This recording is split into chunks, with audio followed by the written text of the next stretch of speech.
আজ এসেছি একটা নতুন রেসিপি নিয়ে। রেসিপিটির নাম গন্ধরাজ চিকেন।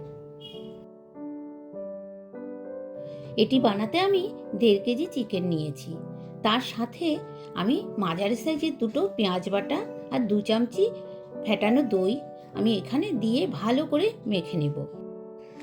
আর এই গন্ধরাজের ফ্লেভারটা আনার জন্য আমি একটা গোটা গন্ধরাজ লেবুর রস আর গন্ধরাজ লেবুর ওপরের সবুজ অংশটা ঘষে তার মধ্যে ভালো করে মেখে আমি আধ ঘন্টার জন্য রেস্টে রেখে দেব। অন্যদিকে শিলের ওপরে কাজু বাদাম, পোস্ত, চারমগজ ভালো করে বেটে আমি তুলে রাখলাম। অন্যদিকে কড়াইতে তেল গরম হয়ে গেলে গরম মশলা ফোড়ন দিয়ে পেঁয়াজ, আদা ও রসুন বাটা পরিমাণ মতো দিয়ে আমি ভেজে নিচ্ছি। আর ভাজা হয়ে গেলেই তার মধ্যে দিয়ে দেবো বেটে রাখা মশলার পেস্টটা, আর সাথে দেব জিরের গুঁড়ো, ধনের গুঁড়ো ও লঙ্কা বাটা। মশলা থেকে যখন তেল বেরিয়ে যাবে তখন তার পরপরই দিয়ে দেব ম্যারিনেট করা মাংসের পিসগুলো।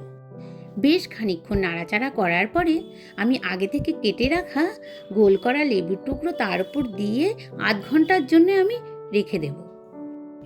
যখন মাংস থেকে জল শুকিয়ে তেল বেরিয়ে যাবে তখনই গ্যাসটা অফ করে দেব।